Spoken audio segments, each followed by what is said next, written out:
Assalamu alaikum students. Today we learn about question number 4 of this chapter, and question number 4 is write a note on economic development of South Asia. Its answer is given on page number 62, economic characteristics South Asia. अच्छा, ये economic development जो है Pakistan south Asian countries की अगर बात करें तो economic development जो है वो अभी ये डेवलप्ड नहीं है, ठीक है, ये डेवलपिंग में आते हैं। तो इनकी डेवलपमेंट किस तरह से हो रही है और क्या स्ट्रेटजीज़ ली जा रही हैं कि इनको इम्प्रूव किया जाए, वो चीज़ आज हम इस टॉपिक में समझेंगे। That is the map of South Asia and you see there are 6 countries in this region: Afghanistan, Pakistan, India, Bangladesh, Nepal and Bhutan. Colonialism has affected all countries of South Asia in past. अच्छा, कॉलोनियलिज्म क्या है? कॉलोनियलिज्म कहते हैं कि south Asia में past में बहुत ज़्यादा यानी कह लो कि हो चुका है कॉलोनियलिज्म। अब कॉलोनियलिज्म क्या है? कॉलोनियलिज्म कहते हैं कि ऐसी जगह जहाँ पे आप जहाँ के रहने वाले नहीं हो लेकिन आप उस जगह पे जाके रहना शुरू कर दो, ठीक है। इन सिंपल वर्ड आप ये कह सकते हो कि जैसे लाइक ब्रिटिश थे, वो आ गए थे सब कॉन्टिनेंट में, ठीक है, वो वहाँ के रहने वाले नहीं थे, ठीक है। आपको ये भी पता है कि वो फॉर ट्रेड के पर्पज़ से आए थे, लेकिन क्या हुआ कि वहीं रहने लग गए और रहते रहते आहिस्ता आहिस्ता वहाँ पे उन्होंने हुकूमत स्टार्ट कर दी। तो इसको बोलते हैं हम कॉलोनियलिज्म, ठीक है।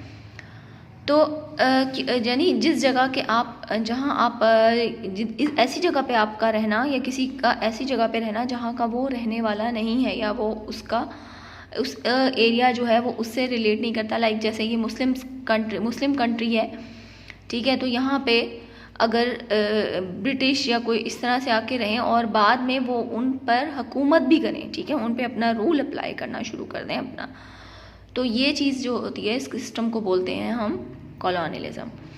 Colonialism has affected all countries of South Asia in past. Due to this fact this region has not progressed economically in spite of presence of a lot of natural resources. कहते हैं past में क्योंकि colonialism रहा है तो इसलिए कहा जाता है कि यहाँ पे इकोनॉमिक जो डेवलपमेंट है वो नज़र नहीं आती, ठीक है, उसमें कमी है। अब ऐसा क्यों है? बेशक नेचुरल रिसोर्सेज बहुत ज़्यादा है, ऐसा इसलिए कि लास्ट टाइम जब हम हिस्ट्री में भी ये चीज़ डिस्कस कर रहे थे ब्रिटिश का, तो हमने वहाँ पे भी देखा था कि ब्रिटिश ने क्या किया था कि उन्होंने जस्ट क्योंकि वो वहाँ के रहने वाले नहीं थे तो इसलिए वो कह लो सिंसियर नहीं थे उस जगह से। तो उनका क्या था थीम, उन्होंने क्या किया कि यहाँ से क्योंकि नेचुरल रिसोर्सेज जो हैं वो सेंट्रल एशिया में कह लो नेचुरल रिसोर्सेज बहुत ज़्यादा हैं, तो उनका क्या था पर्पस कि उनका क्योंकि इंडस्ट्रियल सेक्टर था, वो यहाँ से जैसे वो कपास या कॉटन लेकर गए और वहाँ पे उन्होंने इस चीज़ को इंडस्ट्रियल सेक्टर में अपने कपड़े बनाए या जो भी इस तरह से काम किया, रॉ मटेरियल के लिए वो यहाँ से साउथ एशिया को यूज़ करते थे, ठीक है। अब रॉ मटेरियल जो था वो यहाँ से जाता था, लेकिन क्या था कि उन्होंने ये भी अपने पर्पस के लिए यूज़ किया, ठीक है, उस पर टैक्स कम लगाया, जबकि जो उनकी कंट्री से यहाँ से एक्सपोर्ट होके आ रहा था उस पर टैक्स ज़्यादा लगा दिया for earning more and more money, ठीक है। तो ये जो सिचुएशन थी ना, इससे भी जो हमारे साउथ एशियन कंट्रीज़ है वो डेवलप्ड नहीं है, स्टिल अभी उनकी कंडीशन जो है वो ऐसे ही है, ठीक है। तो ये सारा वजह बनी किसकी वजह से? कॉलोनियलिज्म की। होपफुली अब आपको ये वर्ड समझ आ गया होगा। The impact are very much obvious on the everyday life of individuals and community as a whole in these countries. अच्छा, अब इसका इम्पैक्ट जो है वो हमें डेली रूटीन में इंडिविजुअल्स और कम्युनिटी दोनों सूरत में हमें कंट्रीज़ में नज़र आ रहा है। पर capita and gross national income is dependent upon agriculture system. Efforts are being made to improve this system by rapidly implementing the use of modern technology. अच्छा, पर capita and gross national income जो है हमारे मुल्क की gross national income यानी हमारे मुल्क की जो कुल इनकम है वो, और पर कैपिटा कहते हैं जो पर पर्सन जो एक एवरेज निकाल के आती है उसको बोलते हैं। तो वो जो है वो हमारी टोटली किस पे डिपेंड करती है? हमारे एग्रीकल्चर सिस्टम पे। और ये चीज़ मैं बहुत दफ़ा आपको बता चुकी हूँ कि हमारा कंट्री जो है या साउथ एशियन कंट्रीज़ जो है वो बेसिकली जो है वो एग्री बेस्ड कंट्री हैं। इंडस्ट्रियल सेक्टर जो है उनका, इंडस्ट्रियल सेक्टर भी है, इम्प्रूवमेंट आ रही है, लेकिन क्योंकि यहाँ की ज़मीन जो है वो बहुत कह लो फर्टाइल लैंड है, तो आप ये कह सकते हो कि यहाँ पे एग्रीकल्चर सेक्टर जो है वो एज अ कह लो कि वो एक बैकबोन का काम करती है। ठीक है, तो हमारी जो पर कैपिटा और ग्रॉस नेशनल इनकम है वो किस पर डिपेंड करती है, हमारे एग्रीकल्चर सिस्टम पे। इसके अलावा भी वो कह रहे हैं कि बहुत सारी ऐसी एफर्ट्स की जा रही हैं कि इस सिस्टम को मज़ीद इम्प्रूव किया जा रहा है और इसके लिए मॉडर्न टेक्नोलॉजी भी यूज़ की जा रही है for more and more production, क्योंकि हमारा जो है वो हमारी डिपेंड ही एग्रीकल्चर सेक्टर पे करता है। तो इसका मतलब है हमने अगर इम्प्रूवमेंट लानी है तो हम इस सेक्टर पे और ज़्यादा इम्प्रूवमेंट करें ताकि हम जो है वो ज़्यादा से ज़्यादा अर्न कर सकें। The result of these efforts have started to appear in the form of increase in per capita and gross national income। अब जो ये हम फर्दर एफर्ट्स कर रहे हैं कि हम किसी भी तरह से अपने एग्रीकल्चर सिस्टम को इम्प्रूव करें थ्रू मॉडर्न टेक्नोलॉजी, ठीक है, उसमें हम ज़ाहिर है उसमें मशीनरी भी यूज़ होती है।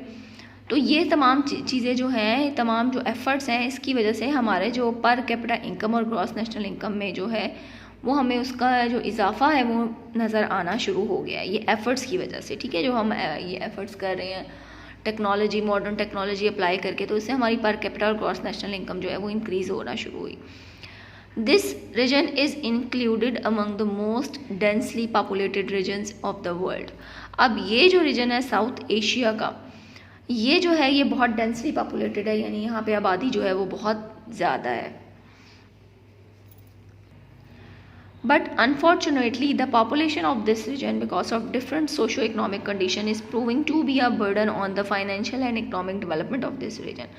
लेकिन क्या है कि बदकिस्मती से वो कहते हैं कि जो पॉपुलेशन तो बहुत ज़्यादा है साउथ एशिया की, लेकिन क्या है कि वो जो पॉपुलेशन है वो एक तरह से बर्डन है इकोनॉमिक डेवलपमेंट पे और हमारे मुल्क की फाइनेंशियल कंडीशन पे एक तरह से बर्डन है, क्योंकि ज़ाहिर है हमारे है कह लो कि आप खाने वाले ज़्यादा हैं और कमाने वाले कम है। ठीक है, हमारी इनकम कम है बट हमारे जो एक्सपेंडिचर है वो बहुत ज़्यादा है। तो उसमें सबसे बड़ा जो एक रोल है वो हमारी पॉपुलेशन है, क्योंकि हमारी आबादी जो है वो हमारी जो है वो बहुत तेज़ी से रैपिडली जो है वो इंक्रीज़ करती जाती है इस रीजन की, स्पेशली इस रीजन में आबादी जो है वो ज़्यादा है। To improve this situation special attention is being given to man power development in these countries and it is hope that soon the population of these countries would prove to be an economic resource rather than a burden।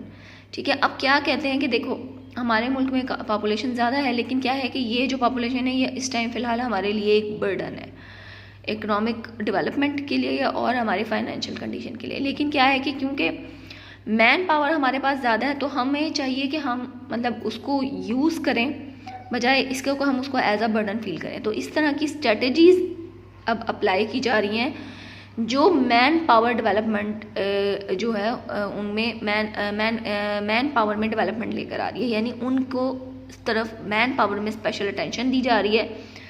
इसका example इस तरह से ले लो आपके कि जो है उनको ज़्यादा से ज़्यादा जैसे मशीनरी है उनका काम भी कौन परफॉर्म करता है, ह्यूमन बींग्स ही करते हैं ना आगे मशीनों को अगर चलाना है।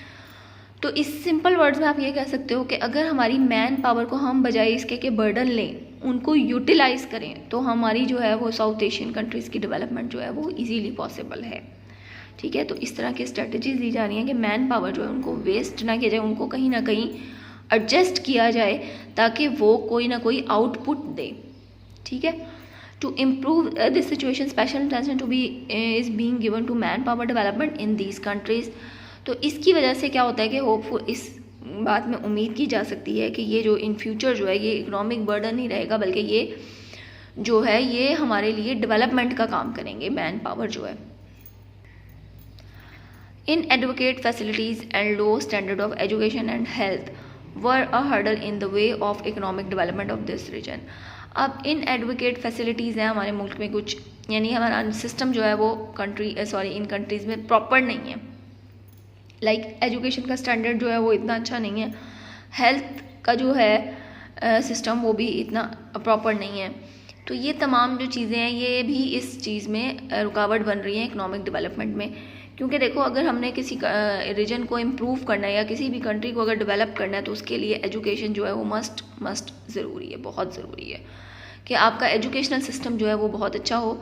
सेकेंडली, हेल्थ भी बहुत ज़्यादा मैटर करती है एजुकेशन के साथ। आपकी हेल्थ अच्छी होगी तभी आप एजुकेशन जो है वो अच्छी हासिल कर सकोगे। ठीक है, तो ये दो चीज़ें जो हैं इन पर ज़्यादा फोकस किया जाए ताकि जो एक इकोनॉमिक डेवलपमेंट में जो एक ये रुकावट बनी हुई है इसको कवर किया जाए। But fortunately efforts are being made for the positive change in these two domains. अब देखो फर्दर वो आगे क्या कह रहे हैं कि मतलब ये इन एडवोकेट फैसिलिटीज़ हैं हमारे मुल्क में, लाइक लो स्टैंडर्ड एजुकेशन है, हेल्थ भी लो है, और भी इस तरह के सिस्टम है जो जिनकी कंडीशन जो है वो बेटर नहीं है। तो आगे फर्दर कह रहे हैं कि इस चीज़ के लिए इम्प्रूवमेंट की जा रही है कि हम किस तरीके से इसमें पॉजिटिव चेंज लेकर आएँ इन दीज टू डोमेन्स, किसमें, एजुकेशन एंड हेल्थ में। Since the start of this century, जब से ये सेंचुरी स्टार्ट हुई तो कोशिश की जा रही है कि इन टू डोमेन्स पे जो है वो ज़्यादा फोकस किया जाए और इसको इम्प्रूव किया जाए ताकि हमारी इकोनॉमिक डेवलपमेंट भी इम्प्रूव हो। Primitive way of life along with outdated custom and tradition are also a hurdle in the way of economic development of this region, which are gradually diminishing with increase in the literacy rate. अब secondly economic development में जो सबसे बड़ी रुकावट बन रही है वो हमारा प्रिमिटिव वे ऑफ लाइफ है। प्रिमिटिव वे ऑफ लाइफ क्या है कि बहुत सारे एरियाज़ जो हैं इस रीजन में, जो कंट्रीज़ हैं उनमें बहुत सारे एरियाज़ ऐसे हैं जो ओल्ड ट्रेडिशन को फॉलो करते हैं। ठीक है, वो जो उनके पुराने जो ट्रेडिशनल और कस्टम्स चल रहे हैं उसको फॉलो करें और जो न्यू आई चीज़ें हैं उनको अडॉप्ट नहीं करते। तो ये भी एक इकोनॉमिक डेवलपमेंट में एक तरह से हर्डल का काम करती है। और फिर लेकिन क्या है कि अब जैसे जैसे लिटरेसी रेट इम्प्रूव हो रहा है, जैसे जैसे एजुकेशनल सिस्टम को वो इम्प्रूव कर रहे हैं और ऐसे एरियाज़ जो बैकवर्ड एरियाज़ हैं वहाँ पे एजुकेशनल सिस्टम लेकर आ रहे हैं, तो ये चीज़ वही आहिस्ता आहिस्ता ख़त्म हो रही है, कम होना शुरू हुई है। There is a lack of mutual trust and cooperation among South Asian countries. To overcome this problems, positive steps were taken from the platform of SAAC, South Asian Association of Regional Corporation. अच्छा, क्या है कि जो south Asian में countries आ रहे हैं, 6 countries आ रहे हैं, उनके आपस में भी कोई ख़ास कह लो कि उनकी रिलेशन जो है वो इतने अच्छे नहीं हैं। ठीक है, लाइक हम इंडिया और पाकिस्तान की बात करें तो हमारे रिलेशन कोई ख़ास अच्छे नहीं है, कोई हमारे मतलब एक तरह से दुश्मनी का रिलेशन हो गया। फिर अफ़गानिस्तान से अगर हम करें तो उनसे भी हमारे कोई ऐसे फ्रेंडली रिलेशन नहीं है। ठीक है, तो ये जो चीज़ें हैं ये भी जो है ये इकोनॉमिक डेवलपमेंट के रास्ते में रुकावट बनती है। तो इसलिए साक एक प्लेटफॉर्म है, साक यानी south Asian association of regional corporation. तो इसमें क्या है, इस कॉरपोरेशन या इसमें एक तंजीम बनाई हुई है जिसमें साउथ एशियन कंट्रीज़ में जो आपस में उनका जो सिस्टम है, जो आपस में उनका रिलेशन है, उसको इम्प्रूव करने की कोशिश की जा रही है। And it is hope that improvement in bilateral relations among the countries of this region would aid enormously in boosting economic activities in the region। कहते हैं कि अगर फर्दर यानी जैसे जैसे ये जो साक ममालिक की जो तंजीम है इसमें जैसे जैसे इम्प्रूवमेंट आ रही है बायलैटरल रिलेशंस यानी जो आपस में उनके रिलेशंस हैं, जैसे जैसे इम्प्रूवमेंट आएगी तो फर्दर इन एरियाज़ में, इन रीजन्स में इकोनॉमिक डेवलपमेंट की एक्टिविटीज़ भी उसी तरह तेज़ी से स्टार्ट हो जाएंगी। Although late industrialisation is also an important reason of under development of this important region. अब क्या है कि यहाँ पे इस सेक्टर में इस सेक्टर कह रही हूँ, इस रीजन में जो साउथ एशिया का रीजन है वहाँ पे इंडस्ट्रियलाइजेशन जो है वो बहुत लेट स्टार्ट हुई है। यानी इससे पहले जो थे वो लोग स्टिल अपने एग्रीकल्चर सिस्टम पर ही बेस कर रहे थे और उसी तरह हाथों की, जैसे आपको पता है कि चीज़ें बनाई जाती थी। फिर आहिस्ता आहिस्ता जो इंडस्ट्रियलाइजेशन जो आई है वो बहुत लेट आई है। तो लेट आने की वजह से भी ये जो जगह है, रीजन जो है, ये इतना इम्प्रूव या नहीं हुआ, स्टिल अंडर डेवलपमेंट में है। but in the changing global economic circumstances, the result in the form of valuable increase in individual activities and the production of this region have started to appear.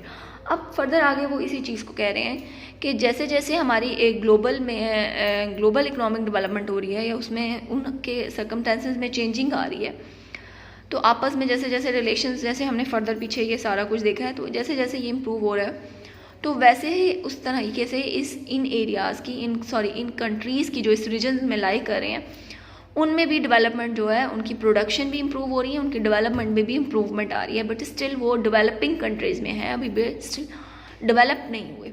ठीक है, अब ये हमारे आज के question का आंसर है, और इस क्वेश्चन में भी कुछ हेडिंग्स हैं, तो उसको मैं आपको बताती हूँ कि आपने किस तरीके से इसको अटैम्प्ट करना है। अच्छा, पहले फर्स्ट आपने हेडिंग देनी है economic development of South Asia. ठीक है, इसकी जगह आपने क्या लिखना है, economic development of South Asia. अच्छा, फिर आपने स्टार्ट करना है इस हेडिंग में कॉलोनियलिज्म हैज़ अफेक्टेड से लेकर रिसोर्सेज तक। अच्छा, यहाँ तक नहीं है, ये है इन दीज कंट्रीज तक।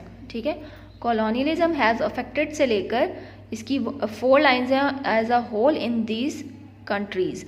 फिर आपने हेडिंग देनी है agriculture system per capita and gross national income से लेकर, ये आपकी हेडिंग कंप्लीट होगी नेक्स्ट पेज पे इनकम तक। ठीक है, देन आपने हेडिंग देनी है, हमारी थर्ड हेडिंग होगी डेंसली पॉपुलेटेड रीजन्स।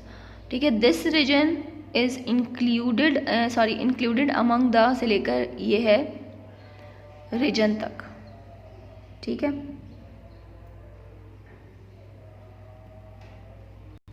इसके बाद आपने हेडिंग देनी है special attention to man power. ठीक है, special attention to man power to improve से लेकर ये है बर्डन तक। फिर आपने हेडिंग देनी है inadequate facility and low standard of education से लेकर है, ये इसका पैराग्राफ कंप्लीट होगा ये सेंचुरी तक। ठीक है, फिर हेडिंग देनी है primitive way of life along with outdated custom से लेकर है, ये है लिटरेसी रेट तक। देन आपने हेडिंग देनी है सार्क, और इसकी फुल फॉर्म आपने याद रखनी है, there is a lack of mutual, next page पे है एक्टिविटीज़ इन द रीजन तक। एंड देन आपने लास्ट हेडिंग देनी है late industrialisation, although late industrialisation से लेकर ये पैराग्राफ कंप्लीट अपीयर तक। ये हमारे आज के क्वेश्चन का आंसर है। Hopefully you understand it. Take care student, have a good day. अल्लाह हाफिज़।